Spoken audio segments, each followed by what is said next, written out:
जय माता दी दोस्तों। अपना देश चैनल में आप सभी का हार्दिक स्वागत है दोस्तों। कमेंट में ज़रूर से लिखें जय महादेव या जय माता दी, ताकि भगवान भोलेनाथ और माता पार्वती की असीम कृपा आप पर जीवन भर बनी रहे। दोस्तों आज इस वीडियो में हम बात करेंगे हरतालिका व्रत से जुड़े सवालों के बारे में। अगर आप पहली बार व्रत कर रहे हैं या फिर आप दूसरी जगह रहते हैं, आपकी सास वगैरह नहीं है, बहुत सारी क्वेरीज रहती हैं पूजा पाठ से रिलेटेड, उन सभी सवालों को मैंने इस वीडियो में शामिल किया। अगर फिर भी कोई प्रश्न रह जाता है तो आप कमेंट करके पूछ सकते हैं। दोस्तों इस वीडियो में आपके सभी सवालों के जवाब मिल जाएंगे, इसलिए इस वीडियो को अंत तक देखें और इन्फॉर्मेशन अगर आपको अच्छी लगे तो इसे शेयर जरूर से कीजिएगा। दोस्तों हरतालिका से जुड़ा पहला व्रत है कि ये व्रत कौन कौन कर सकता है। दोस्तों वैसे ये व्रत जो हरतालिका से तीजा व्रत भी बोलते हैं, और तीज का व्रत बेसिकली सुहागिन स्त्रियां करती है। लेकिन दोस्तों हरतालिका का व्रत ऐसा व्रत है जिसे सभी को, कन्याएं भी कर सकती हैं, तो वहाँ सधवा और विधवा स्त्रियां भी इस व्रत को कर सकती है। लेकिन दोस्तों इस व्रत में सबसे ज़रूरी जो चीज़ होती है वो मन की भावना का शुद्ध होना। जिन स्त्रियों के मन के विचार अच्छे नहीं, जिनका चरित्र अच्छा नहीं, उन्हें इस व्रत को नहीं करना चाहिए। या शादीशुदा स्त्रियां जो किसी और पुरुष के बारे में विचार रखती है अपने मन में, उन्हें भी इस व्रत को नहीं करना चाहिए, वरना सौभाग्य दुर्भाग्य में बदल जाता है। और जिनका डिवोर्स हो चुका है और जिन्होंने फिर से शादी नहीं करी है, ऐसी स्त्रियों को भी इस व्रत को नहीं करना चाहिए। दूसरा सवाल है कि इस पूजा में बेसिकली क्योंकि बालू के शिव शंकर पार्वती जी और गणेश जी बनाए जाते, तो अगर पॉसिबल ना हो तो फिर क्या करें, तस्वीर से पूजा कर सकते हैं। दोस्तों बेसिकली तो इस पूजा में इसी तरह की मूर्तियों का इस्तेमाल किया जाता है जिन्हें पूजा के बाद विसर्जित किया जा सके। लेकिन अगर आपकी की वजह से तो आप तस्वीर रख के भी पूजा कर सकते हैं।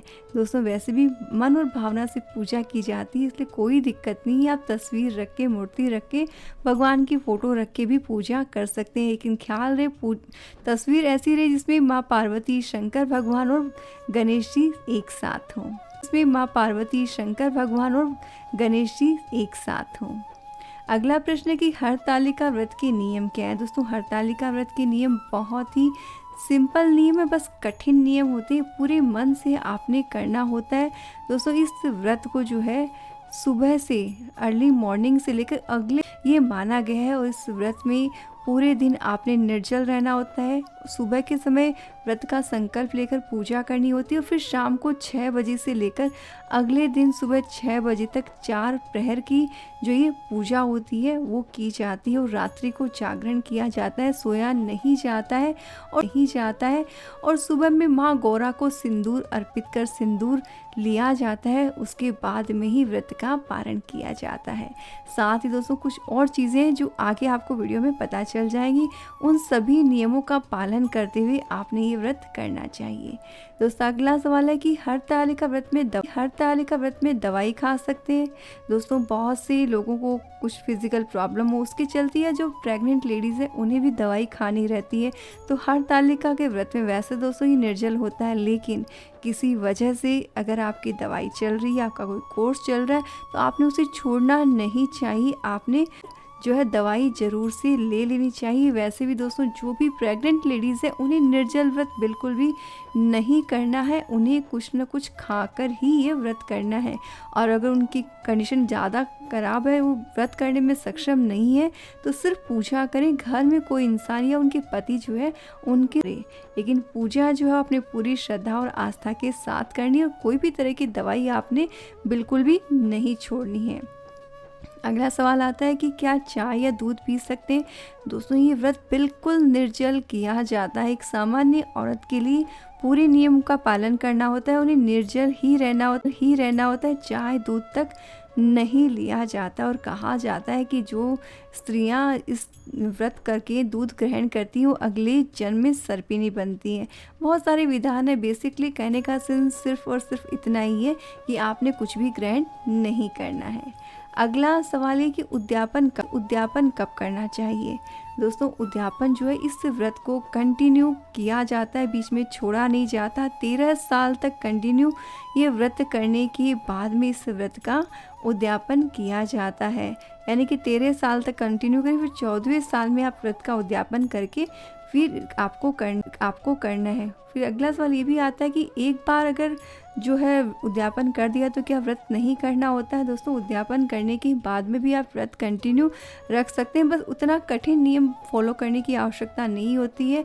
आप सुबह संकल्प करके जो है दूध, चाय इत्यादि जो पूजा करने के बाद सुबह की पूजा के निकट दूध, फ्रूट इत्यादि लेकर ये व्रत कर सकते हैं। अगला सवाल है कि एक बार शुरू करने के बाद कितने वर्ष तक करना चाहिए? तो एक बार शुरू करने के बाद 13 वर्ष तक ये व्रत कंटिन्यू किया जाता है। अगला सवाल है कि सुहाग का सामान का क्या करें? दोस्तों, सुहाग का सामान आपने 2 सेट माता गौरा को जो आप चढ़ाएंगे सभी चीज़ें उसमें होगी, जैसे कि बिंदी है, सिंदूर है, बिछिया है, पायल में, तो जो बेसिक चीज़ें जो आप रख सकते हैं सुहाग की वो सामान आप रखें। और अगर साड़ी नहीं भी रख पाएँ तो ब्लाउज़ पीस ज़रूर से रखें। और एक सेट आप अलग से और रखें जिसमें चूड़ी, बिंदी, सिंदूर इत्यादि रखेंगे। दोस्तों, एक सेट तो आपने किसी न किसी को दान करना होता है, और एक सेट जो है उसमें से जो सिंदूर होगा वो आपने माता गौरा को चढ़ाने के बाद में अपने सिंदूरा में ज़रूर से मिक्स कर लेना चाहिए। उसी सिंदूर को आपने ग्रहण करना चाहिए। और जो एक सेट सुहाग पिटारी का है वो आप किसी गरीब ब्राह्मणी को दान कर सकते हैं, अपनी ननद इत्यादि को भी दे सकते हैं, और नहीं तो किसी मंदिर में आप दान कर सकते हैं। अगला सवाल है कि गर्भवती महिलाएं व्रत कैसे करें? दोस्तों, गर्भवती महिलाओं को बहुत ही ध्यान से व्रत करना है। जहाँ तक हो सके वो सिर्फ पूजा करें, व्रत कहीं जो है उनके स्थान पर कोई और करे। और फिर भी इच्छा रहती है कि वो व्रत नहीं छोड़ना चाहते तो आपने दूध, फ्रूट इत्यादि खाकर ही व्रत करना चाहिए। अनाज बिल्कुल भी नहीं खाना है, लेकिन आप फ्रूट जूस है, मिठाई इत्यादि लेकर ये व्रत कर सकती हैं। अगला सवाल है कि क्या कोई अन्य व्यक्ति ये व्रत कर सकता है? जी हाँ दोस्तों, अगर कोई इंसान ऐसा है जिसकी फिजिकल कंडीशन अच्छी नहीं है, बीमार है, तो उसके स्थान पर कोई और भी व्यक्ति व्रत कर सकता है, जिससे देवरानी जेठानी आपस में व्रत कर सकती है, या आपके स्थान पर आपके पति भी ये व्रत कर सकते हैं। अगला सवाल है कि पीरियड्स में क्या करें? दोस्तों, अगर पीरियड्स आ जाए तो बेसिकली ये नियम सभी व्रतों आपने व्रत करना है, पूजा नहीं करनी है। और अगर फिज़िकली प्रॉब्लम है तब आपने पूजा करनी है और व्रत नहीं करना है। तो इसलिए मासिक धर्म में दोस्तों आपने जो है व्रत तो करना है, व्रत के नियम का बिल्कुल आपने पालन करना है। बस पूजा के किसी सामान को नहीं छूना है और प्रसाद भी आप किसी और के हाथों से ले सकते हैं। अगला सवाल है कि क्या पूजा घर में करें या मंदिर में? दोस्तों, सबसे आसान तरीका तो यही रहता है कि आप किसी मंदिर में जाकर पूजा करें, लेकिन अगर घर में करते हैं तो ये ज़्यादा अच्छा होता है, क्योंकि आप सभी चीज़ें अपने हिसाब से कर पाते हैं। बस है कि विसर्जन के लिए आपको बिल्कुल भी टेंशन नहीं रहती, सभी चीज़ें आपने मंदिर में चढ़ानी होती है, फिर पंडित जी अपने आप ही सभी चीज़ों को विसर्जित कर देते हैं, तो उनके लिए टेंशन नहीं होती है। लेकिन अगर आप घर में पूजा करेंगे तो ये ज़्यादा अच्छा रहेगा। दोस्तों, अगला सवाल है कि नारियल का क्या करें? हरतालिका तीज की पूजा की जाती है तो चौकी पर आपने अक्षत जो है वो रखे जाते हैं। उसके बाद में गणेश जी, माँ गौरा और शिव जी की प्रतिमाओं को स्थापित किया जाता है। साथ ही अक्षत से अष्टदल कमल बनाकर उसके ऊपर कलश की स्थापना की जाती है, और कलश के ऊपर 5 पत्ते रखे उनके ऊपर नारियल रखा जाता है। और इस तरह से आपने जिस तरह से नवरात्रि में घट स्थापना करते हैं वैसे ही आपने कलश स्थापना जो करनी होती है। और पूजा समाप्त होने के बाद में ये सवाल आता है कि नारियल को हम खा सकते हैं? दोस्तों, इस तरह से पूजा करके जो नारियल रखा जाता है ना है, लेकिन कुछ लोग जो है इसे प्रसाद के रूप में भी ग्रहण करते हैं, तो ये आप पर है दोस्तों। चाहे तो आप इसे खा सकते हैं, नहीं तो इसे विसर्जित भी कर सकते हैं। लेकिन ख्याल रहे दोस्तों, पूजन सामग्री कहीं पे भी व्यर्थ नहीं होनी चाहिए, इधर उधर फैलाना नहीं चाहिए, पैर नहीं लगने चाहिए, इस बात का आपने ख्याल रखना है। अगला सवाल है कि पूजन सामग्री का विसर्जन कैसे करें और कब करें? दोस्तों, पूजा का जो भी सामान है वो अगले दिन सुबह सूर्योदय के पहले आपको विसर्जित करना है। जी हाँ दोस्तों, अगले दिन आपने बिल्कुल से, क्योंकि रात्रि जागरण ही किया रहता है, सोना तो होता ही नहीं है। तो स्नान आदि करके माता गौरा को सिंदूर अर्पित करेंगे, पूजा करेंगे, आशीर्वाद लेंगे और उसकी थोड़ी देर बाद जब दीपक बड़ा हो जाए उसके बाद में आपने दोस्तों पूरा जो चौकी पे कपड़ा फैलाया उसके सही पूजन सामग्री को इकट्ठा कर लेना है और एक ज़मीन में एक गड्ढा खोदना है और सारी पूजन सामग्री गड्ढे में विसर्जित। तो दोस्तों आप किसी पीपल गड्ढे में, पीपल की जड़ में भी आप विसर्जित कर सकते हैं। कहने का सेंस सिर्फ और सिर्फ एक ही है दोस्तों कि जो भी पूजन सामग्री हो किसी भी तरीके से उनको पैर नहीं लगे, आपने बिल्कुल अच्छी तरीके से विसर्जित करना है। घर में कर सकते हैं, गमले में कर सकते हैं, नहीं तो पीपल के पेड़ की जड़ में भी कर सकते हैं, नहीं तो पीपल के पेड़ की जड़ में भी कर सकते हैं। और विसर्जन आपने स्वयं करना है। जो व्रत करेगा वही विसर्जन के लिए जाएगा। लेकिन दोस्तों आप सभी से मेरी रिक्वेस्ट है, किसी नदी में, तालाब में आप विसर्जन ना करें, शुद्धि का ध्यान रखें। आप जहाँ तक हो सके अपने घर की मिट्टी में ही विसर्जन, जो बीज होते हैं ना, वो आप उसमें डाल दीजिए और उसमें से पौधा निकलेगा। जैसे जैसे वो पौधा बड़ा होगा आपके घर में सुख, शांति और समृद्धि भी बढ़ती चली जाएगी। दोस्तों अगला सवाल है कि पूरी 16 श्रृंगार के सामान लाना ज़रूरी है, कि दोस्तों 16 श्रृंगार का सामान माना जाता है सुहाग पिटारी के लिए। लेकिन दोस्तों सभी की फाइनेंशियल कंडीशन एक जैसी नहीं होती है। तो दोस्तों जो भी आप सामान लेके आए वो अच्छी क्वालिटी का लाएं, लेकिन कम लाएं, कोई दिक्कत नहीं कि 16 सामान है। लेकिन बिंदी और सिंदूर ये आप और चूड़ी, 3 चीज़ जो बिल्कुल ज़रूर से आपने पूजा में रखनी चाहिए और किसी न किसी को दान करनी चाहिए। और एक सिंदूर की डिब्बी जो है माता गौरा को स्पर्श करा के आपने अपने पास ज़रूर से रख लेनी है। अगला सवाल है कि सुहाग के सामान का क्या करें। दोस्तों सुहाग का सामान आपको किसी न किसी को दान करना है। किसी ब्राह्मणी को दे सकते हैं, ननद को दे सकते हैं, नांदी को दे सकते हैं, नहीं तो किसी मंदिर में भी आप दान कर सकते हैं। अगला सवाल है कि किस रंग के कपड़े पहने। दोस्तों बहुत जन बोलते हैं कि हरा रंग ही पहनना चाहिए। दोस्तों बेस्ट तो ये रहता है कि आप हरे रंग की साड़ी पहने, लेकिन पॉसिबल नहीं हो तो कोई दिक्कत नहीं, आप येलो, रेड, ऑरेंज कलर की साड़ी भी पहन सकते हैं। लेकिन नीले, काले और गहरे रंगों को वो जो है आपने अवॉइड करना चाहिए, क्योंकि काला और डार्क ब्लू कलर ये सब अच्छे नहीं माने जाते, इसलिए आपने उन कलर्स को अवॉइड करना चाहिए। अगला सवाल है कि आचमन कर सकते हैं क्या, क्योंकि दोस्तों जब भी कोई पूजा की जाती है तो बिना मुख शुद्धि के पूजा शुरू नहीं की जाती। तो सवाल ये उठता है कि फिर निर्जल व्रत कैसे करें। दोस्तों जिस तरह से निर्जला एकादशी के व्रत में भी जल पिया जाता है, जी हाँ, एकादशी के व्रत में भी आचमन अलाउड रहता है। आप जितना जो आचमन लिया जाता है व्रत में मुख शुद्धि के लिए, उतना जल आप किसी भी निर्जल व्रत में ग्रहण कर सकते हैं। लेकिन बार बार जल ग्रहण नहीं करना चाहिए। बार बार आचमन के नाम पे आपने ग्रहण जल नहीं करना चाहिए, उससे व्रत खंडित हो जाता है। इसलिए दोस्तों जल नहीं करना चाहिए, उससे व्रत खंडित हो जाता है। इसलिए दोस्तों बहुत थोड़ा सा जितना आचमन के लिए आवश्यक होता है उतना ही जल आपने आचमन के रूप में ग्रहण करना चाहिए। उतना जल आप निर्जल व्रत में ग्रहण कर सकते हैं। अगला सवाल दोस्तों ये है कि पूजा किस समय करनी चाहिए। दोस्तों वैसे तो जब सुबह में संकल्प किया जाता है उसके बाद में प्रदोष काल में पूजा की जाती है, और इसके साथ ही दोस्तों शाम की जो पूजा है उसके बाद में 4 प्रहर की पूजा मानी जाती है।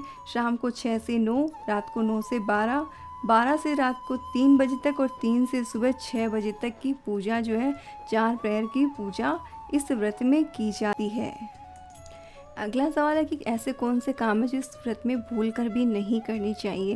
दोस्तों व्रत के नियमों का तो हम अच्छी प्रकार से पालन कर लेते हैं, खाने पीने पे भी कंट्रोल कर लेते हैं, लेकिन कुछ चीज़ें जो हम अनजाने ही कर लेते हैं, जैसे घर में अगर लड़ाई झगड़ा करते हैं, जो स्त्री अपने पति से झगड़ा करती हैं, अपशब्द बोलती हैं, झगड़ा करते हैं, जो स्त्री अपने पति से झगड़ा करती हैं, अपशब्द बोलती हैं, व्रत करके इस तरह से करने से उनका व्रत खंडित हो जाता है। घर के बुजुर्गों के साथ अगर अपमानजनक व्यवहार करते हैं तो इस तरह की हरकत करने से व्रत खंडित हो जाता है। दोस्तों अगर आपने कठिन व्रत किया है और उसके बावजूद आप किसी से आशीर्वाद लेने की से कलेक्ट करते हैं तो इससे व्रत खंडित होता है। इसलिए कभी भी व्रत करके किसी से लड़ाई झगड़ा नहीं करना चाहिए। घर का वातावरण अच्छा सौहार्दपूर्ण रहे, इस बात का भी आपने विशेष ख्याल रखना चाहिए। अगला सवाल है कि प्रसाद किस समय खाना चाहिए। दोस्तों बहुत से लोग क्या करते हैं, प्रदोष काल की पूजा कंप्लीट होने के बाद में जो है प्रसाद जो चढ़ाते हैं उसे ग्रहण करके व्रत फिनिश कर लेते हैं, ऐसा नहीं करना चाहिए।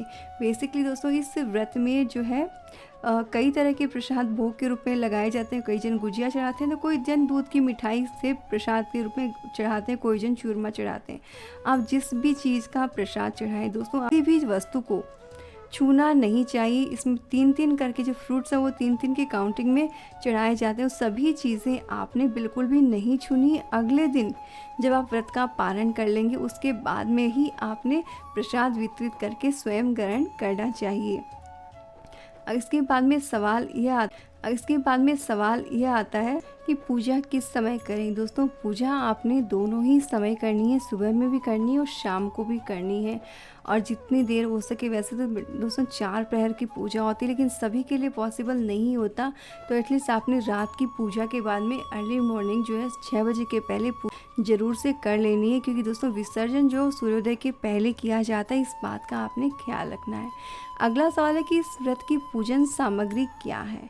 दोस्तों इस व्रत में आपको भगवान की मूर्तियाँ बनाने के लिए गीली काली मिट्टी या बालू रेत लगेगी। बिलपत्र, शमी पत्र, केले के पत्ते, धतूरे के फल, फूल, फिर आक के फूल, तुलसी, मंजरी, जनेऊ, नाड़ा यानी कि जो कलावा होता है वो, वस्त्र, सभी प्रकार के फल, श्रीफल, कलश, अबीर, चंदन, घी, तेल। और इसमें तेल जो होता है तो तिल के तेल का इस्तेमाल करना चाहिए। कपूर, आरती के लिए कपूर और रोली, दीपक और फुलेरा और विशेष प्रकार की पत्तियां, जो कुछ भी अवेलेबल हो दोस्तों वो आपने रख लेना है। जो आसानी से अवेलेबल हो वो आपने पूजा में रखना है। बेसिकली जो भगवान भोलेनाथ की पूजा का जो सामान, जैसे बिलपत्र, शमी पत्र, आक के फूल, ये सब जो है आपने ज़रूर से पूजा में रखने चाहिए। इसके अलावा माता गौरा को वस्त्र अर्पित करने के लिए आप माता गौरा के लिए वस्त्र अवश्य ही अर्पित करें। तो इस तरह से पूजन सामग्री जो है वो आपने एकत्र कर लेनी है। अगला सवाल ये आता है कि व्रत का पारण कब और कैसे करना चाहिए। दोस्तों व्रत का पारण अगले दिन आपने सुबह में सूर्योदय के पहले करना है, और ये व्रत आपने सुबह में माता गौरा की पूजा करेंगे। आप माता गौरा को जितनी बार सिंदूर पूजा के समय आप अर्पित करते हैं उतनी बार ही आपने फिर से अर्पित करना है। कम से कम 5 से 7 बार सिंदूर अर्पित किया जाता है। फिर माता गौरा से पुनः सिंदूर लिया जाता है और अपनी मांग में भरा जाता है। उसके बाद में जो खीरा या ककड़ी खाकर इस व्रत का पारण किया जाता है। तो इस तरह से आपने इस व्रत का पारण करना चाहिए। इसके साथ ही दोस्तों जो कंवारी कन्याएं इस व्रत को करती हैं वो इस एक बात का विशेष ख्याल रखें, कंवारी कन्याओं को सिंदूर पिटारी अर्पित करनी चाहिए, लेकिन उसके अंदर बिछिया और सिंदूर 2 चीज़ पूजा में नहीं रखनी। इस बात का ख्याल रखें। और पूजा के समय अपने माता गौरा को कुमकुम का टीका लगाना है, सिंदूर नहीं भरना है, ना ही सिंदूर लेना है। सिंदूर सिर्फ और सिर्फ सुहागिन स्त्रियां ही लेंगी। कुंवारी कन्याएं सिर्फ कुमकुम से टीका करेंगी, माता गौरा के भी अपने भी। तो दोस्तों इस तरह से आपने हरतालिका व्रत की पूजा कर लेनी है। कोई भी सवाल अगर शेष रह गया हो तो आप कमेंट करके जरूर से बताएं। साथ ही दोस्तों ये बताएं कि आपको वीडियो कैसा लगा। वीडियो की इन्फॉर्मेशन अगर आपको अच्छी लगी, हेल्पफुल लगी तो शेयर करिएगा। साथ ही कमेंट में ज़रूर से लिखिएगा जय माता दी।